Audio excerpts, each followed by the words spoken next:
नमस्कार साथियों, आप सभी का स्वागत है। जब हम घर बनाने वाले होते हैं, दो चीज़ें बहुत ही ज़रूरी होता है। पहला होता है मटेरियल और दूसरा होता है लेबर। मटेरियल तो बड़े आसानी से हमारे आसपास में मिल जाता है, लेकिन जो लेबर है या अच्छे ठेकेदार है जो कि हमारा घर बनाने वाले हैं, ऐसे लोग थोड़ा मुश्किल से मिलता है। और इसके क्या खर्चे रहते हैं, तो आज की वीडियो से ज़रूर आपको मदद मिलेगा और आप ये आइडिया लगा पाएंगे आपके घर में टोटल जो खर्चा होने वाले हैं वे किस काम में के लिए जो लेबर का खर्चा है वे क्या रहता है। और अगर आप किसी को ठेके में देते हैं यानी कि किसी को कॉन्ट्रैक्ट बेस पे अपना घर बनाने के लिए देते हैं तो उसका क्या रेट रहता है। तो ये सभी चीज़ें आज की वीडियो में हम देखने वाले हैं। उम्मीद करता हूँ पूरी जानकारी के लिए आप मेरे साथ वीडियो में अंत तक जरूर बने रहेंगे। साथियों, घर के काम शुरू करने से पहले या किसी कॉन्ट्रैक्टर को फाइनल करने से पहले सबसे जो पहला ज़रूरी काम है वे आपको ये करना है कि जिस कॉन्ट्रैक्टर को आप फाइनल कर रहे हैं पहले आप उसके आसपास में जो भी काम किया है या पास्ट में कहीं पर भी वे काम किया है तो वहाँ पर जाके रेफरेंसेस लीजिए कि पहले वे कैसा काम किए हैं और उसी के आधार पर आप अपने घर का काम उनको दीजिए। अब ये तो फाइनल बात हो गई। और इसके अलावा जो भी पेमेंट जाने वाली है, आप जो भी पेमेंट आपकी लेनी देनी होने वाले हैं, तो ये सभी चीज़ें एक अच्छे से एग्रीमेंट बनवाए और उसमें सभी चीज़ें अच्छे से लिखवाए स्टेप वाइज कि कितने काम पे कितने रुपए देना है। होता क्या है, जब घर बनने के दौरान कई बार ऐसा काम भी करना पड़ता है जिसके लिए पहले से पेमेंट का कोई भी जो है बात नहीं हुआ रहता है, लेकिन बाद में जो कॉन्ट्रैक्टर है वे डिमांड कर देता है कि इस काम के लिए हमें अलग से पैसे चाहिए। तो ये प्रॉब्लम ना हो घर बनाने के दौरान, इसलिए जब आप एग्रीमेंट बनाए तो उसमें साफ साफ लिख ले कि किस काम पे या किस काम के लिए कितने पैसे हमारे को देना है। चलिए, ये तो बात होगी। अब बात करते हैं जो घर बनाने के समय जो रेट रहता है यानी कॉन्ट्रैक्टर के या डेली बेसिस पे अगर हम मिस्त्री या लेबर लाते हैं तो ब्रिक वर्क वाले का या टाइल्स वाले का, प्लम्बर का या बिजली वाले का या पेंटर का क्या अलग अलग रेट रहता है, या अगर हम ठेके में देते हैं तो उसके क्या रेट रहता है। अब दोस्तों, घर हम बनाते हैं तो कई प्रकार से लोग बनाते हैं। जैसे कुछ लोग तो कॉन्ट्रैक्ट में ही यानी ठेके में ही किसी को दे देते हैं, लेबर का जो ठेका है वे दे देते हैं और फिर बनवाते हैं। लेकिन कुछ लोग क्या करते हैं, अगर वहाँ पे पॉसिबल हो, वहाँ पे अवेलेबल हो लेबर मिस्त्री, तो वे खुद ही हायर करते हैं और खुद ही घर बनाते हैं। तो सबसे पहले हम बात कर लेते हैं, अगर हम किसी को ठेके में देते हैं घर बनाने के लिए तो उसका क्या रेट अभी चल रहा है और उसमें क्या क्या काम होता है। तो अभी जो लेबर कॉन्ट्रैक्टर का जो रेट है वे लगभग 220 रुपये से लेकर और 250 रुपये पर स्क्वायर फीट तक चल रहा है। यानी कि 1000 स्क्वायर फीट का जो घर है वहां पर 2,20,000 से लेकर और 2.5 लाख रुपए तक लेबर का जो खर्चा है वे आ सकता है। अब इसमें काम क्या क्या होगा, ब्रिक वर्क किया जाएगा, इसके अलावा जो प्लास्टर है वे किया जाएगा और सेंटरिंग का जो वर्क है वे भी इसी में इंक्लूड रहता है। तो ये तो 220 से 250 रुपये में लेबर का खर्चा हो गया, जिसमें कि ये सभी काम हो जाएगा।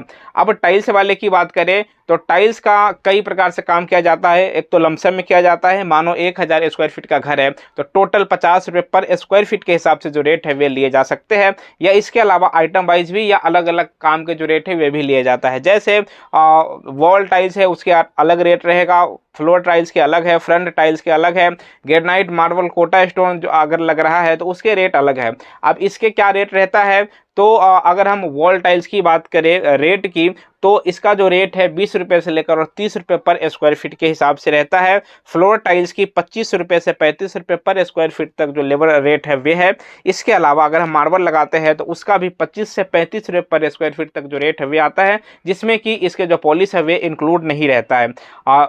पॉलिश कैसा होगा उसके अनुसार जो पॉलिश के रेट है वे भी इसमें बढ़ जाएगा। इसके बाद अगर बात करें ग्रेनाइट की, अगर हम फ्लोर में ग्रेनाइट लगवाते हैं तो 30 रुपये से लेकर और 40 रुपये तक जो ग्रेनाइट है उसका काम किया जाता है। इसके अलावा डोर फ्रेम, विंडो फ्रेम पे भी हम ग्रेनाइट लगवाते हैं तो वहाँ पे जो काम किया जाता है बहुत ही फिनिशिंग के साथ किया जाता है, तो उसके रेट थोड़ा बढ़ जाता है और ऐसे काम रनिंग फिट में किया जाता है। अब अगर स्टेयर्स पे बात करें मार्बल या ग्रेनाइट की, तो एक फ्लोर की यानी एक मंजिल की लमसम में रेट की बात करें तो लगभग 10 से 12,000 रुपये लिया जाता है, लेकिन एरिया वाइज ये भी थोड़ा कम या ज़्यादा हो सकता है। फ्रंट टाइल्स की बात करें तो सिर्फ टाइल्स लगाना है तो 30 से 50 रुपये पर स्क्वायर फीट के हिसाब से इसका जो रेट है वे लिया जा सकता है।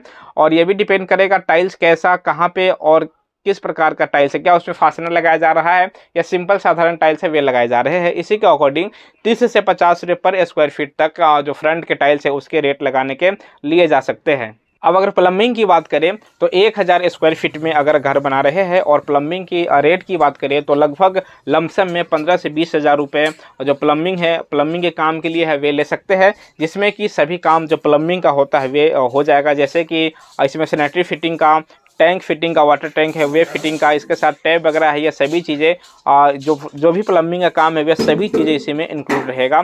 15 से 20 हज़ार रुपये में 1000 स्क्वायर फीट के घर में प्लम्बिंग का काम हो जाता है।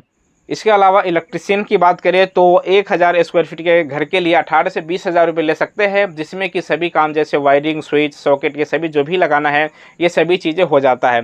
अब इन दोनों ही काम का, जैसे प्लम्बिंग का और इलेक्ट्रिशियन का, दो तरह से रेट लिया जा सकता है। पहला जैसा कि मैंने आपको बताया लमसम में, और दूसरा आइटम वाइज इसका जो रेट है वे लिए जा सकते हैं। जैसे मानो कोई शावर लगाना है, सीट लगाना है या कोई टैप वगैरह लगाना है तो इन सभी के आइटम के हिसाब से रेट लिए जा सकते हैं। ऐसे ही अगर हम इलेक्ट्रिशियन का बात करें तो उसमें जो स्विच है या सॉकेट है उस हिसाब से जो इसके रेट है अलग अलग काम के अकॉर्डिंग लिए जा सकते हैं। इसके अलग अलग काम के क्या रेट रहते हैं इसके ऊपर भी मैंने सेपरेट वीडियो बना रखे हैं, तो आप चाहे तो उन वीडियो को भी देख सकते हैं। अब अगर बात करें पेंटिंग का तो 1000 स्क्वायर फीट के घर में पेंटिंग के काम के लिए जो टोटल खर्चा है लेबर का वे 30 से 40 हज़ार रुपये तक आ सकता है। तो दोस्तों ये तो सभी काम हो गया। एक लमसम में अगर हम किसी को काम देते हैं तो टोटल जो खर्चा होता है लेबर में वे टोटल घर के जो बजट है उसका 30% के आसपास जो लेबर है उसमें लग जाता है। तो आपके कितने भी एरिया में आप घर बना रहे हैं और उसमें जो भी रेट आने वाला है तो आप ये मान के चलो कि लगभग 30% के आसपास जो पैसे हैं वे आपके लेबर में जाने वाले हैं और 70% के आसपास जो पैसे हैं वे मटेरियल में जाने वाले हैं। अब चलिए अगर डेली बेसिस पे हम किसी मिस्त्री को या किसी लेबर को लाते हैं काम कराने के लिए तो उसके अलग अलग कामों के लिए कितने जो उसके चार्ज है वे रहते हैं। सबसे पहले बात करें अगर ब्रिक वर्क की, मानो कोई दीवार चिनाई करानी है, प्लास्टर कराना है, पीपीसी कराना है या हमारे स्लैब के ऊपर यानी हम छत के ऊपर जो ब्रिक टाइल लगाते हैं ऐसे काम अगर कराना है तो ऐसे काम के जो डेली का जो रेट है मिस्त्री का वे है 800 रुपये से लेकर और 1000 रुपये। एरिया वाइज ये कम ज़्यादा हो सकता है, वैसे 800 रुपये से लेकर और 1000 रुपये तक जो मिस्त्री का रेट है वे लिए जाते हैं। और लेबर की बात करें तो 500 रुपये से लेकर और 600 रुपये लिए जा सकते हैं। प्लम्बिंग के काम के लिए बात करें अगर मिस्त्री की तो उसके जो एक दिन का दिहाड़ी होता है वह 700 रुपये से लेकर और 900 रुपये होता है। पेंटर की बात करें तो 600 रुपये से लेकर और 800 रुपये ले सकते हैं उसका जो मिस्त्री होता है। इलेक्ट्रिशियन की बात करें तो 700 रुपये से लेकर और 900 रुपये तक उसके जो एक दिन का जो चार्ज वे रहता है। इसी प्रकार अगर कारपेंटर की बात करें तो 700 रुपये से लेकर और 800 रुपये जो उसके चार्ज है वे लिए जा सकते हैं। तो दोस्तों ये सभी काम लमसम और अगर डेली बेसिस पे कराते हैं तो ये सभी रेट मैंने आपको बता दिए। मैंने आपको ये भी बताया घर बनाने से पहले अगर किसी कॉन्ट्रैक्टर को काम देते हैं तो क्या क्या हमारे को ध्यान रखना है। तो दोस्तों मुझे लगता है जो मैं आपको बताने की कोशिश कर रहा था वे मैं आपको बता चुका हूँ। फिर भी आपके कोई सवाल या सुझाव है तो आप मुझे कमेंट कर सकते हैं। मैं आपसे मिलता हूँ किसी और वीडियो में जो कि ऐसे ही घर मकान से रिलेटेड होगा। इस वीडियो में मेरे साथ बने रहने के लिए आपको धन्यवाद।